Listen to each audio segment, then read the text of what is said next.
Get out. You're not my daughter anymore. Those words sliced through me like broken glass, but I didn't flinch. I just held onto the sonogram tighter. Dad stood there, red-faced, jaw clenched, arms shaking. Mom didn't say a word. She didn't even look at me. She just crossed her arms and turned toward the window. Before we begin, drop a comment and tell us where are you from and from which city you're watching our videos? And after watching the whole video, don't forget to tell us what would you do in this situation? Be honest, tell me in the comments below. We read every comment. Let's begin. I had barely opened my mouth to tell them when Dad exploded. You've brought nothing but shame, he barked. How dare you stand there, pregnant, unmarried, and expect this family to accept that? I looked at them, at the two people who raised me, and for the first time in my life, I felt absolutely nothing for them. Except pity.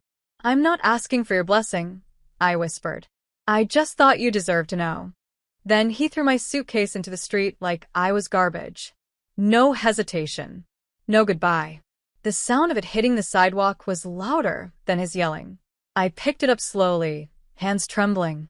My eyes burned, but I forced a smile through the tears pooling at the corners. Thanks, Dad. Really. I needed to see this. I turned and walked away. No one stopped me. No one cared. But what they didn't know, what they never even bothered to ask, was who the father of my baby really was. And in less than a week, that truth would make their world spin so hard it would knock the pride clean off their faces. The next morning, I was crashing on my friend Haley's couch, still running on cold pizza and raw heartbreak, when my phone buzzed. Blocked number. I ignored it. A minute later, it buzzed again. And again. Until finally, a voicemail popped up. I pressed play. It was him. Hey, Ava. I heard. I'm so sorry about what happened with your parents. I should have stepped in sooner. But listen, don't worry. I'm taking care of it. Just stay close to your phone, okay? You're not alone in this. I dropped the phone. Because him was Noah Ashford. Yes, that Noah Ashford. CEO of Ashford Aerospace. The man the media calls the $9 billion phantom. The same man whose name alone turns politicians pale and turns competitors to dust. And the man who had been in love with me long before I ever knew I was pregnant. But to my parents, he was just some random loser in a hoodie they saw me talking to outside their house once. They had no idea. Until 7 days later, when he showed up at their doorstep, suit, security, and all, and made their mouths fall open like broken hinges. And me? I watched the whole thing unfold from the sidewalk across the street, arms crossed, heart hammering. They started begging me to come back. But it was already too late. I wasn't the same girl who cried as her suitcase hit the pavement. I had grown into someone far stronger. Someone who no longer needed their love to feel whole. And what came next was just the beginning. From the sidewalk, I watched the front door swing open. Dad stepped out first, still in his press golf polo, like it was just another Saturday morning. But his face that dropped the second he saw the man standing there. Noah didn't wait. He extended his hand, cool and calm. Mr. Collins? I believe you're Ava's father. Dad didn't move. His eyes darted to the 3 black SUVs behind Noah. The private security detail, the luxury watch glinting on Noah's wrist, the manila folder in his other hand. It all sank in fast. Then Mom came to the door. Hair curled, face stiff. She looked at Noah, then slowly turned her head toward the sidewalk. Toward me. I didn't move. Just stood there, arms crossed over my chest, wearing the same cheap coat they mocked when they threw me out. Who is he? Dad's voice cracked. Noah smiled slightly. I'm the father of Ava's child. Silence. It was like time just stopped. Cars rolled past. Wind blew leaves across the pavement. But they didn't move. Not a blink. Not a breath. And then, like clockwork, Dad stammered. We didn't know. That's the point, I said, stepping forward. You never cared to ask. Mom opened her mouth, but I held up my hand. No. You told me I was dead to you, that I brought shame. You threw my life into the street and didn't look back. Don't pretend this is about love. This is about power, about who he is. Noah stepped closer to me, gently placing his hand on the small of my back. And then, with the calm of a man who built empires, he said, "We came today to deliver something." He handed Dad the manila folder. Inside, a deed, a legal release, a check. "You've been using Ava's trust fund for over a decade," Noah said. "She never knew, but I did. That stops today." My father's hands trembled. "That money is legally hers, not yours. You've been draining it to cover second mortgages, business losses, and your own taxes. You think no one noticed?" Mom gasped. "No, Noah, please, we didn't." "I'm not here to humiliate you," he said. "But you don't get to throw her away and still benefit off her name." Dad looked at me like I was a stranger. "You're not the same girl." "No," I said. "I'm not." He opened the check and staggered back like he'd been slapped. "This is nothing. It doesn't cover the lake house mortgage." I laughed softly. That's not my problem. And for the first time in my life, I wasn't begging for their approval. I wasn't even angry. I was free. Later that evening, I sat across from Noah in the rooftop restaurant he'd reserved just for us. The entire skyline shimmered behind him. "You sure you're okay?" he asked. I nodded, wrapping both hands around the warm teacup. I think I needed them to reject me. It showed me who they really were. He looked at me for a long moment. "You were never the problem, Ava. They were just scared of your strength." "I used to think if I was perfect enough, they'd finally see me," I said, my voice cracking. "But today, when I watched them crumble." He leaned forward, eyes locked on mine. "You didn't break today. You became unshakable." I bit my lip, the emotion finally flooding in. I don't want to raise this child in bitterness. I just want peace. He reached across the table, resting his hand over mine. "Then we'll give this baby something none of us had growing up, unconditional love." I smiled, not because everything was fixed, but because I was finally building something real, with someone who didn't need me to change to be worthy of love. The next day, Dad texted, "We made a mistake. Please come home. Your mother's not well. She cries every night." Then another. "We didn't know he was that Noah Ashford. We thought you were being reckless. Please, we're sorry." And then, "The press is calling. They know about the trust fund. Please tell him to make it stop." I turned off my phone. I was done explaining myself to people who only cared when my value came with dollar signs. They hadn't lost a daughter. They'd thrown one away. But me? I'd gained something far greater. A life where love wasn't conditional. A future not defined by shame or silence. And for the first time in years, I looked in the mirror and finally saw someone worth fighting for. 3 days passed, then 4, then 7. By the 8th, the news had officially gone public. It started as a quiet whisper in a local business journal. Ashford Aerospace CEO seen with pregnant woman at private dinner. Who is she? By the next day, it was everywhere. Mystery woman revealed. Ava Collins, heir to the forgotten Ashford family estate. Sources confirm. Ava is expecting Noah Ashford's child. Collins family under fire for alleged trust fund misuse. My inbox lit up. My voicemail maxed out. But the messages that poured in the most were from my family. Voicemails from Mom. Emails from Dad. Even my older brother Jason, who hadn't spoken to me in over a year, suddenly wanted to catch up. They all read the same way. "We miss you. We didn't mean what we said. Come home. Let's start fresh." But I'd already seen how quickly love turns to silence when your choices don't match their script. When I stood at their doorstep, vulnerable and pregnant, all I heard was judgment. Now? With Noah's name beside mine, suddenly I was worth something again. And that made me sick. "You okay?" Noah asked me as I walked through the lobby of our new townhouse. He was in the kitchen, shirt sleeves rolled up, making fresh pasta like it was second nature. I let out a slow breath. They're relentless now. Mom's trying to send baby clothes. Dad emailed the lawyer 3 times about the misunderstanding with the trust fund. He nodded slowly, sliding a pan onto the stove. They're not reaching out to fix things. They're reaching out because they're scared of losing access. I leaned against the counter, watching him pour sauce into the skillet. And the part that hurts the most, I whispered, is that even now a small piece of me still wants them to mean it, to really be sorry. He turned off the burner, wiped his hands, and walked over.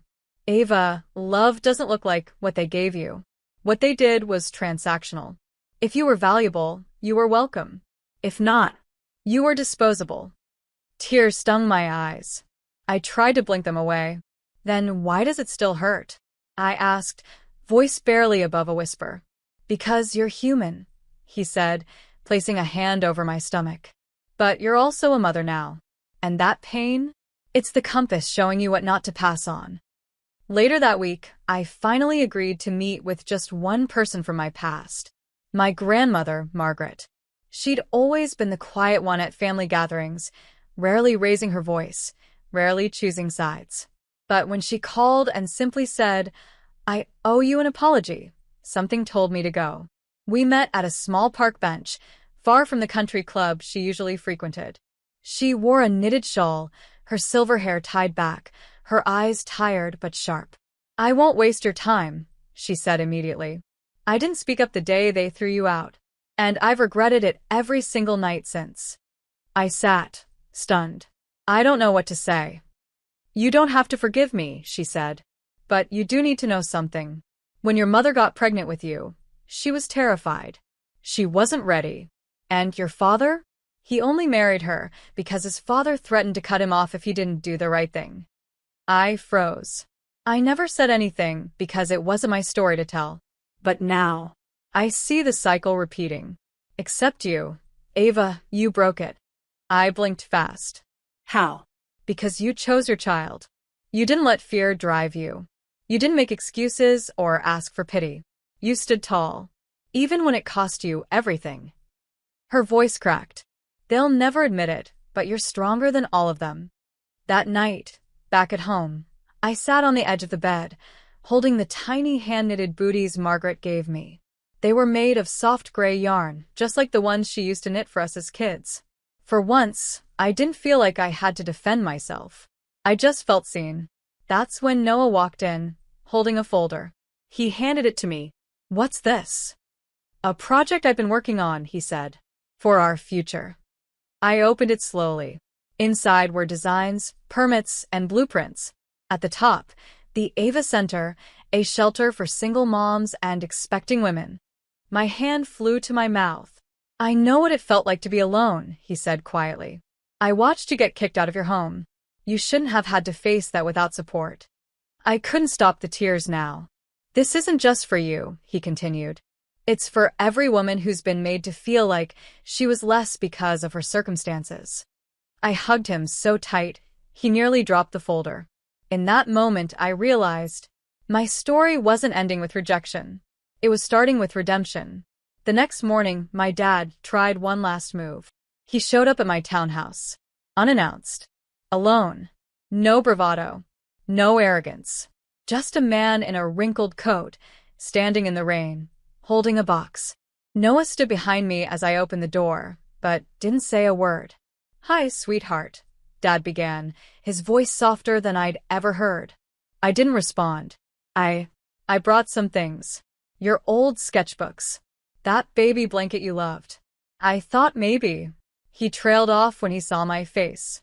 I was calm. Not angry. Just steady. "Dad," I said. "You only called me daughter when it benefited you. You threw me out not because I made a mistake, but because I didn't live by your rules." He looked down. "I'm not here to hurt you," I added. "But I'm not that girl anymore." I nodded toward the box. "You can leave it, but I won't be opening the door again." He stared for a second, then slowly set the box down and walked away without a word. Back inside, I looked down at my belly. A quiet little kick tapped from within. And I whispered, "You're going to grow up knowing what love really looks like." Because I wouldn't let shame be inherited. I wouldn't let silence define us. I was done being the girl they threw away. Now, I was the woman who rebuilt everything they tried to destroy. The grand opening of the Ava Center didn't just make headlines. It made waves. The ribbon-cutting ceremony was packed. Reporters, advocates, women from shelters, college students, even local politicians.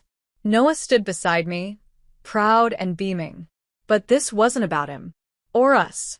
It was about every single woman who had been silenced, dismissed, or shamed for choosing to raise a child on her own terms. I stood at the podium, microphone in hand, heart pounding. "My name is Ava Collins," I began. "I was once called a disgrace, an embarrassment. I was told to leave my home, my family, and my name behind just because I chose to keep my baby." The crowd leaned in. But what they didn't realize is that when they slammed the door, they opened something far greater. They gave me freedom. I looked out over the sea of faces, some tearful, some holding children of their own, and smiled. This place isn't just a shelter. It's a second chance. It's what I wish I had when I was sleeping on a friend's couch, clutching a sonogram in the dark. The applause was thunderous. Even Noah wiped a tear away, trying to hide it with a smirk. Later, as the sun dipped below the city skyline, casting gold over the rooftop reception, a familiar voice called from the back. "Ava." I turned. It was Mom. Alone. No makeup. No pearls. Just her, in a modest cardigan, eyes rimmed with regret. "I shouldn't be here," she said quickly. "But I needed to say this in person." I stayed quiet. She stepped closer. "I didn't defend you that night. I should have screamed at your father to stop. I should have chased after you. But I didn't. And I've lived with that shame every day since." I studied her, the woman who once watched me cry in silence. "I thought control was love," she whispered. "But now I see love is what you showed us. Strength. Grace. Forgiveness." I exhaled. Slowly. "You were silent when I needed your voice most," I said, not harshly, just honestly. She nodded, eyes wet. "I know. And I may never deserve a second chance. But I wanted you to know. I'm proud of you. And I hope someday your child will be proud of me too." That cracked something inside me. Not forgiveness. Not yet. But maybe the door to it. "Time will tell," I replied. 1 month later, I gave birth to a healthy baby girl. Hazel. Noah held her in his arms like she was made of glass and fire all at once. Fragile, yet burning with life. "She's got your strength," he whispered. "You see it in her eyes." And maybe he was right. Because Hazel came into this world surrounded not by shame, but by purpose. By truth. By choice.